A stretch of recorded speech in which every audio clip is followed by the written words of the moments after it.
Sales and selling. Selling your ideas without actually selling. Influence and a call to action. Our guest today is going to tell us all about it on the HR and Leadership Spotlight Show today.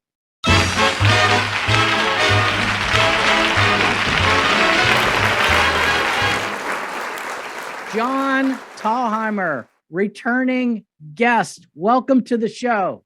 Oh, I'm glad to be here again, Chuck. Thanks for having me. Yeah, I'm excited to have you back because you're now an official author, aren't you?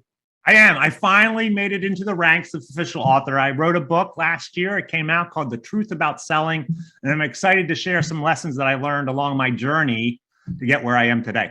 Fantastic. And I want to hear all about the truth about selling. But before we do, did you bring anything for us today? And what is it and why is it significant? I brought my mug. So every summer, my family goes up to a place called Rocky Walled and Deep Haven Camps up in New Hampshire. And it's a wonderful kind of resort place. They call it champagne in a tin cup because it's very rustic, but has a lot of amenities. So always a great place. We've been thinking about going back there this summer, so we're excited. Awesome. So you're an outdoor person then? Yes, I love getting outdoor. We get to go hiking, sailing, swimming, canoeing, all that kind of stuff. Fantastic. And so we know that about John right now, but before we get into the book, I really want to tell our listeners and our viewers exactly who you are. Bring us back up to speed. I know you were with us a couple of months ago, maybe about a year or so ago, but let's talk about who John Thalheimer is, what you're all about, what you do, and then I want to get into the book. Okay, yeah. So it's interesting because I think what you're asking is like, what's your journey to get here? And I think we all have that journey to get to where we are. And so I think about my journey, and my journey has been, I love it, right? Because my journey has been like, okay, well, I'm over here one day. So I worked in theater. I did theater production. I did production management, set design, lighting design. Worked in entertainment for a while. I worked in retail. I worked in manufacturing. I did all these different things.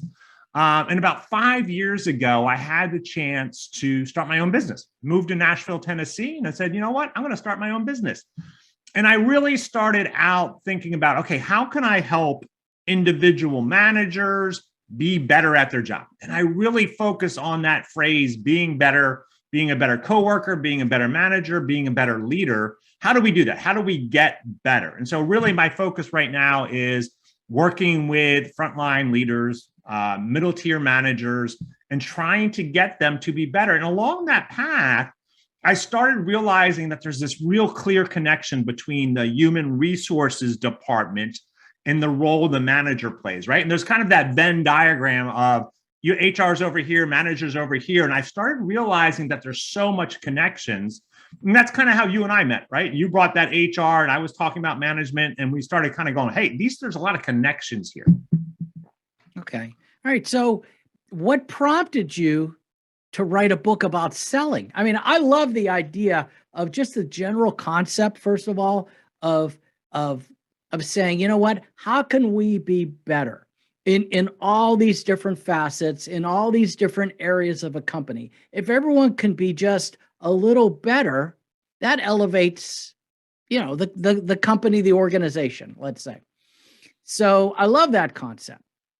But we're talking about sales today and the truth about selling. So where does that all come in together? But how does that all connect, right? Yeah. And so the story behind the story is that I had a client reach out to me and said, John, we know you're really good at bringing people together. You're really good at influencing people and getting sales for our company. Could you do a presentation for all the other people that are in that role? And I said, sure, I would love to. I would love to do that. And so this was probably January of 2020, right? And we know what happened in March of 2020.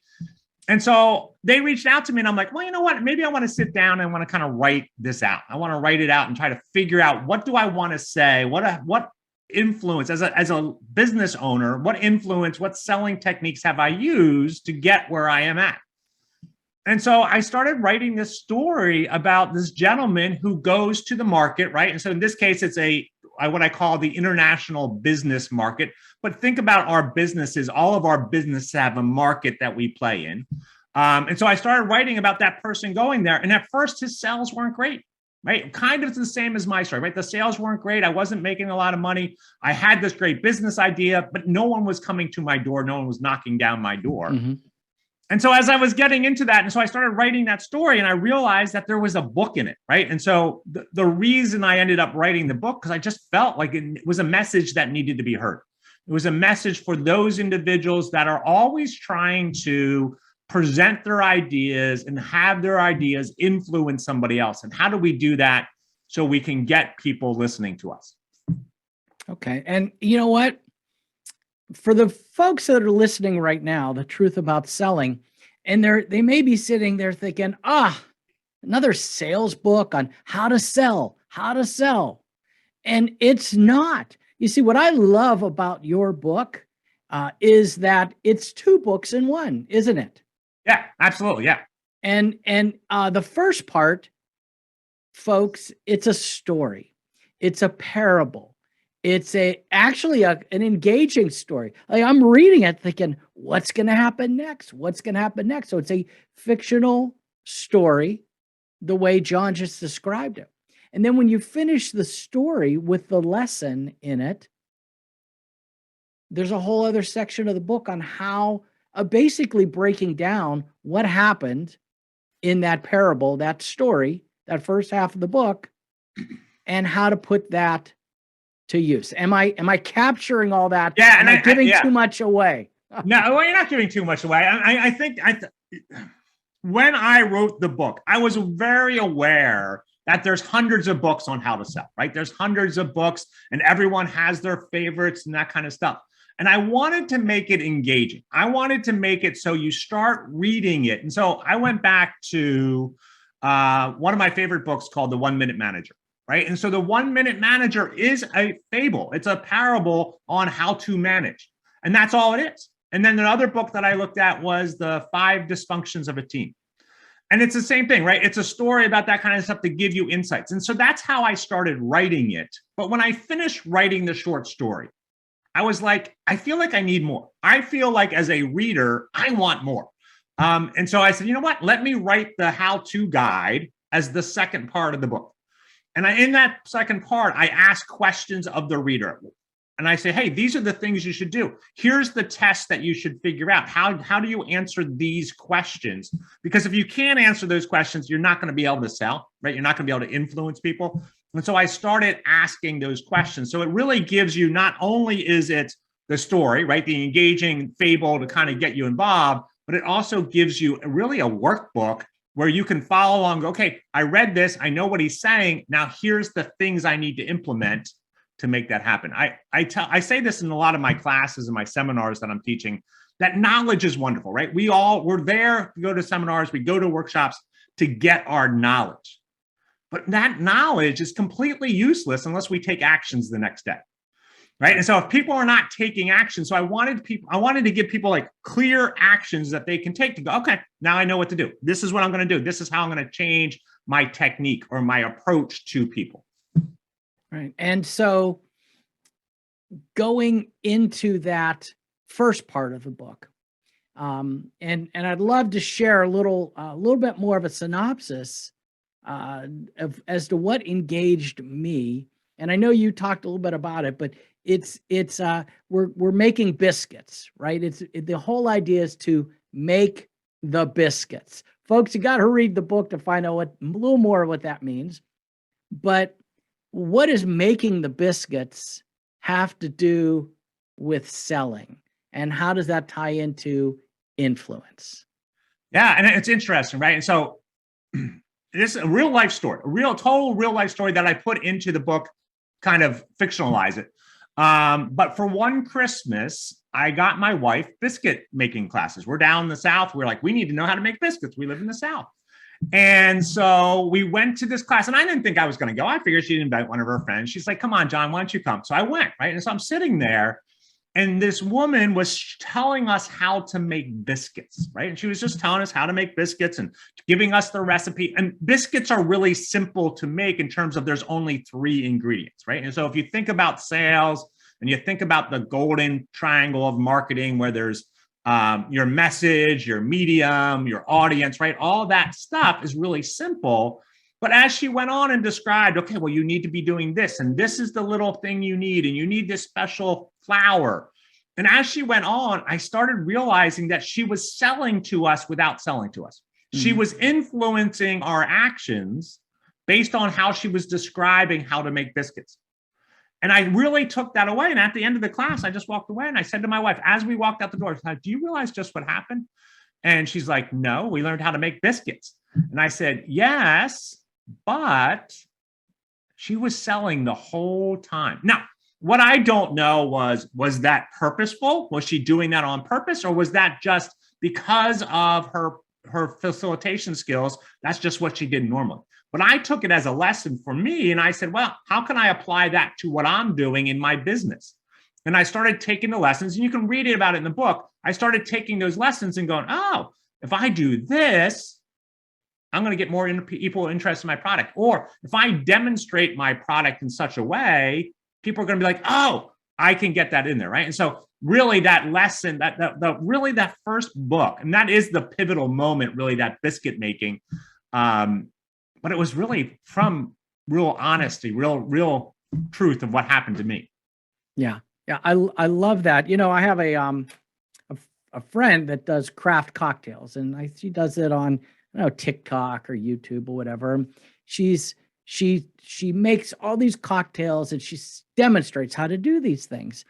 And she wants to know how to have sales in that. And I thought about your book, and I said, well, you could do these craft cocktails, but what about having, she uses gin, I think, her gin. So private label gin, say, folks, if you want the best cocktail, try Kathy's gin and Kathy's little mixers. I said, and next thing you know, you're demonstrating how to make cocktails using your products, right?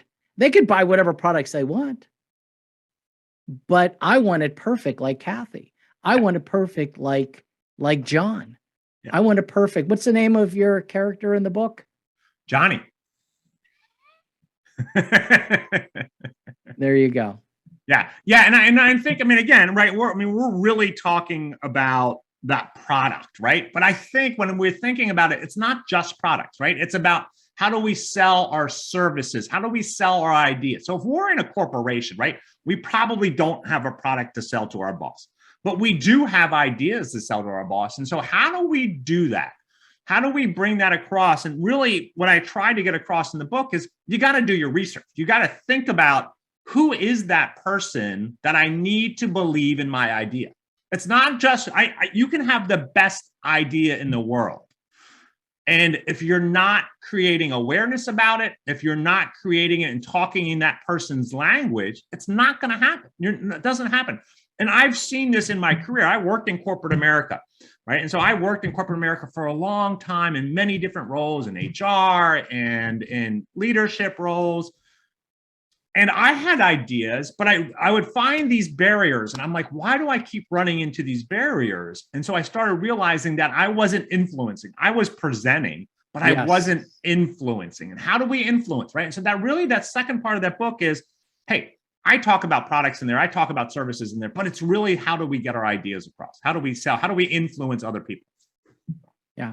As an HR director, over the years, I have usually department heads, they want to come up with some kind of idea. It's a bad idea. It's a crazy idea. But HR has the reputation of being the department of no, N-O. And so I didn't want to be that person that says no to everything. So what I started doing, John, was I said, okay, let's take a look at your idea. And to do that, this, and this would have to happen. And this, and you would need to do this, and this. And eventually they come back and they're like, that's not a good idea, is it? And I'd say, no. And it was my way of influencing. And I did that before I even talked to you or read your book. But now that I've read it and talked to you, I can think of other ways to influence. Yeah, and it's very interesting because you're kind of taking that, you're turning it around, right? You're on that other side, right? And so if I'm presenting to Chuck and you're saying, well, you need to do these things, the first time I'm gonna be like, oh, okay, I got to do these things. And then before I come in with my second idea, I'm like, he's going to ask for these things, right? And so now I'm going to be like, hey, Chuck's going to ask for them. I need to set it up. I need to be up there because Chuck's very detailed. He wants that. He wants to get in there. Where some other people in the HR world may be like, I'm a big picture person. Paint me the picture. Make me believe that this could happen. I don't care about the details, right? And knowing that and understanding that becomes such an important part of how do we influence other people. Yeah. So it's knowing your audience, knowing who you're presenting to. And I love that rather than getting up and presenting, like lecturing, you're involving someone and you're, I guess, like creating that emotional connection, correct? Yeah. Yeah. It's that emotional connection. It's also showing them, right? It's not telling, it's showing. And I think one of the things, so I worked at QVC for a long time. And one of the things we talked about so often at QVC was how do we demonstrate this product for that user that's watching us, right? And so the difference between QVC and a Walmart, a QVC and a Target, when you're in a Target store, you're walking in there going, oh, that's beautiful packaging. That's great. When you're at QVC, we open that package and we show you how this is how you're going to use it. This is going to do it. And there's a really important rule that I have in my book that I learned at QVC is the ability to say no to your customers, your people that you're trying to influence, because sometimes that product, your product, is not the right fit for them. And what that does, if I say, you know what, Chuck, we've been working together for a long time and this would be a great management thing and this is what we do and this is how we do it. And I talk to you and I'm like, you know what, this isn't the right product for him. And I say to you, Chuck, look, the more I think about that, this product's not going to work for you or the service is not going to work for you. Let me refer you to this person. Chuck's going to walk away and go, gosh, he was really honest with me. And he's going to be, thank you. He's going to be like, okay, well now, if he has somebody else that he knows, he's going to refer him to me. Hey, go talk to John. And I'll tell you whether it's the right product or not, right? And so that ability to say no to the wrong customer is key to building that trust and reliability in your community, in your influence. Wow, this is great stuff. This is, it's mind blowing. It's mind opening.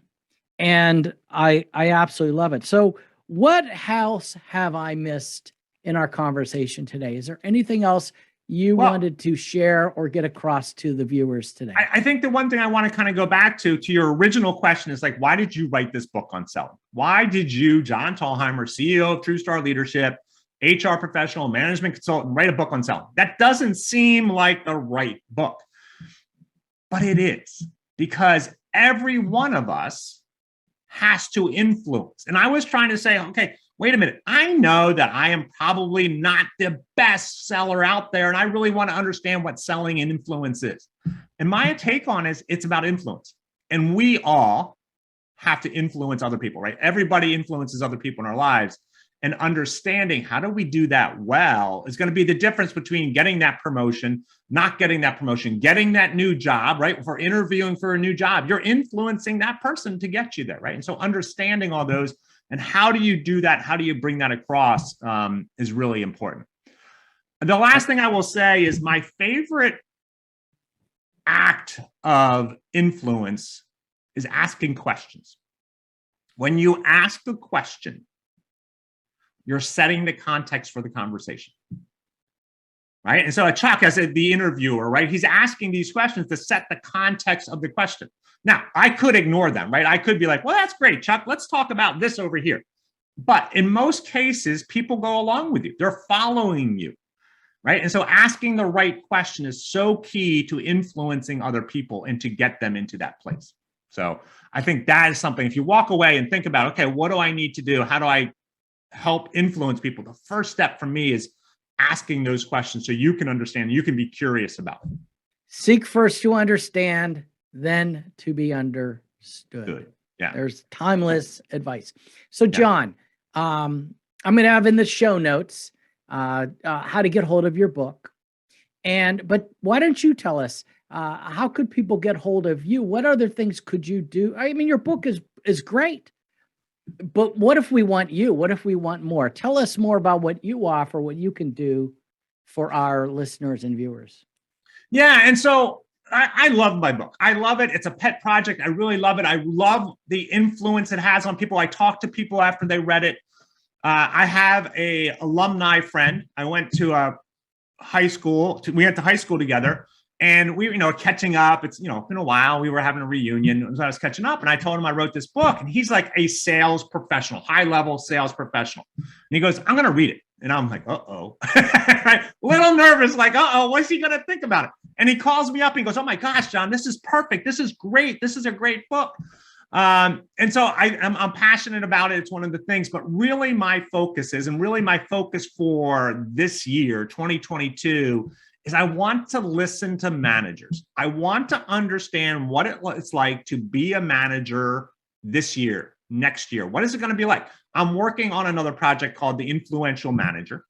And so I'm taking everything I learned as a manager, all my degrees and all that stuff, and I'm trying to put it in a book. And it's like, how do we influence, right? See the theme there? How do we influence as managers? Because managers are the key, right? And so in the middle of our organizations are these middle tier managers.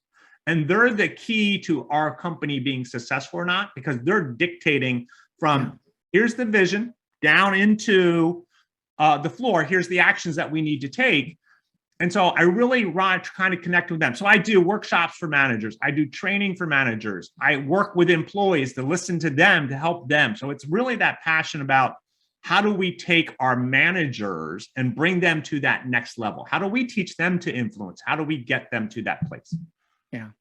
This is great stuff. Folks, I'll have that information in the show notes below, as well as a link to John's previous interview from earlier last year. John, it's been exciting to have you on the show. I appreciate you being here. Folks, the book is called The Truth About Selling. John, let's see that book. Oh, geez. That thing's falling out of it.